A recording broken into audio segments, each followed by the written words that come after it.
Halo, perkenalkan nama saya Roy Rizky Pami Kristanto Simomora dengan NIM 2102115000015 yaitu kelas A. Di sini saya akan mempresentasikan dari ujian tengah semester Sejarah Arsitektur Dunia. Baiklah, di sini saya akan memaparkan materi dari arsitektur Romawi yang terbagi atas 1. Circus Maximus dan yang kedua Arco di Constantino. Yang pertama, saya akan menjelaskan Circus Maximus. Peradaban Romawi merupakan peradaban yang luar biasa. Telah banyak peninggalan bersejarah bangsa Romawi yang mengagumkan seperti ilmu pengetahuan hingga arsitektur bangunan.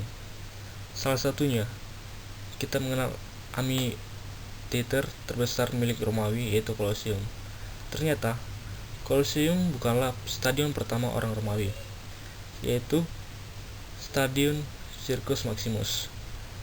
Stadion Circus Maximus merupakan stadion yang dibangun pada abad ke-6 sebelum Masehi, tetapi baru selesai pembangunannya ketika masa pemerintahan Julius Caesar, yaitu abad ke-1 sebelum Masehi.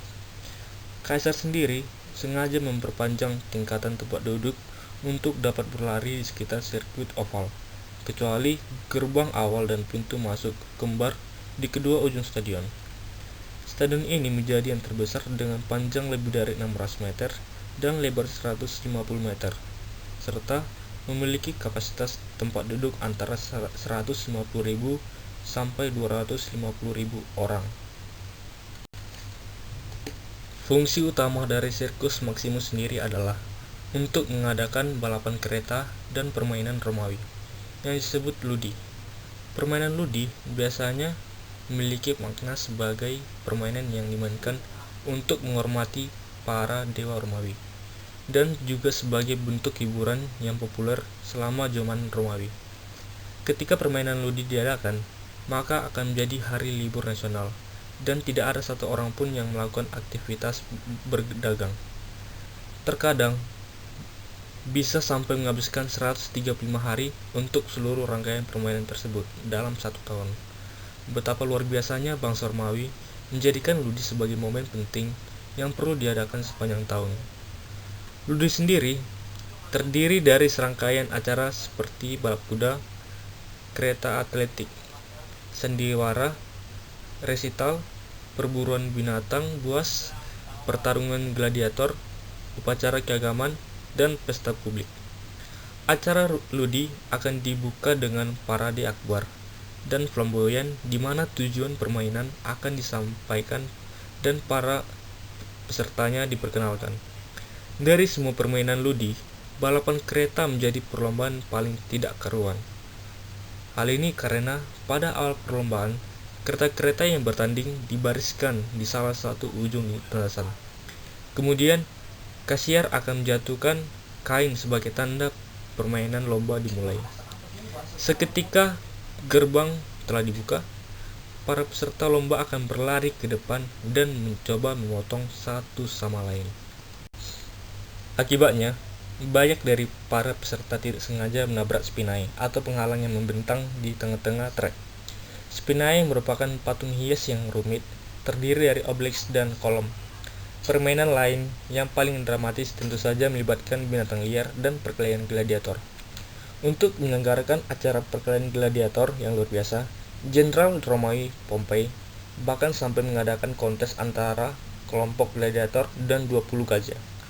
Memang pada tahun 169 sebelum Masehi, perburuan binatang buas sangat terorganisir. Binatang yang diburu terdiri dari 63 macan tutul, 40 beruang, dan gajah. Ketika akhir abad ke-1 Masehi, setelah Colosseum selesai dibangun dan mulai dijadikan sebagai tempat pertunjukan gladiator kota dan perburuan binatang buas dengan tingkatan yang lebih kecil, sehingga besar atlet lintasannya berkompetisi di Stadion Domitian yang dirancang khusus. Kala itu, Circus Maximus masih terus dipergunakan untuk mengadakan balapan kereta hingga tahun 549 Masehi. Setelah acara balapan terakhirnya, Circus Maximus tidak lagi digunakan. Para penduduk setempat mengambil kesempatan itu untuk memperteli bangunan stadion dengan mengambil batu dan bahan bangunan lainnya. Ditambah lagi banjir bandang yang datang mengubur struktur tanah alufal dan puing-puing yang tersisa dari Sirkus Maximus. Lanjut kita ke bangunan yang kedua, yaitu Arco di Costantino. El Arco di Costantino yang bersebelahan dengan Colosseum sebagai lambang kemenangan pertempuran Konstantin, dan Colosseum sebagai lambang kemegahan dan kejayaan Romawi masa itu. Bukan hanya gapura Ars seperti Ars de Triomphe aja yang ada di Paris, tapi di Roma ada beberapa gapura-gapura yang sejenis.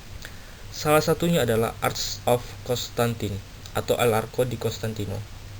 Tetapi jika Arch de Triomphe di Paris hanya ada satu lengkungan, tidak dengan El Arco di Costantino yang terdapat 3 lengkungan. Tetapi maknanya tetap sama, yaitu gerbang-gerbang di Paris atau di Roma, atau di beberapa kota di Eropa. Tidak hanya satu gerbang aja, tetapi sejarah hanya memilih gerbang-gerbang yang besar atau terkenal tentang peringatan atau kebutuhannya saja. Karena gerbang-gerbang seperti itu pun banyak sekali sebagai gerbang dari daerah tertentu. Arco di Costantino terletak di sebelah Colosseum di Palatine Hill. Didirikan oleh Senat Romawi untuk memperingati kemenangan Konstantin atas Maxentius pada pertempuran Milvian Birch di tahun 312.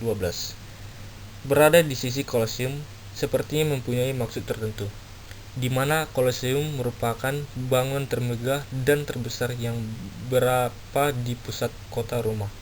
El Arco di Costantino menjadi sebuah gerbang utama ketika melewati kejayaan zaman Konstantin dalam kerajaan Romawi.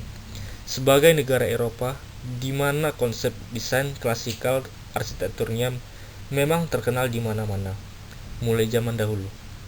Desain dekoratif gapura ini memang khas. Lengkungan di bawah gelagar beton atau batuan marmer putih. Dari konsep Yunani dan Romawi kuno lewat tiang dua Doric, Ionic dan Corinthian, membuat sebuah gapura zaman itu sesuai dengan maknanya. Material gapura dari batuan marmer, di mana Italia merupakan negara yang mempunyai batuan-batuan tua. Marmer dan granit yang ada semuanya bermutu tinggi dan mahal. Sampai sekarang pun sangat terkenal di seluruh dunia. Relief utama menggambarkan kekaisaran Romawi di abad kedua, dan relief-relief yang lain benar-benar sangat detail, termasuk desain malaikat-malaikat di ujung lengkungan, serta cerita tentang pengorbanan dan peperangan.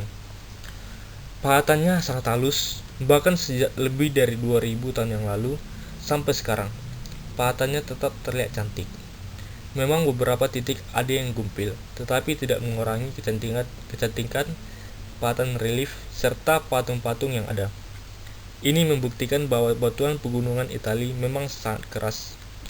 Batuan pegunungan Italia memang batuan tua yang sangat keras, sehingga dengan harganya yang sangat mahal sampai sekarang. Benua Eropa memang benua tua, berbeda dengan benua Asia. Asia terletak di pegunungan batuan yang mengandung marmer, tetapi tidak ada granit.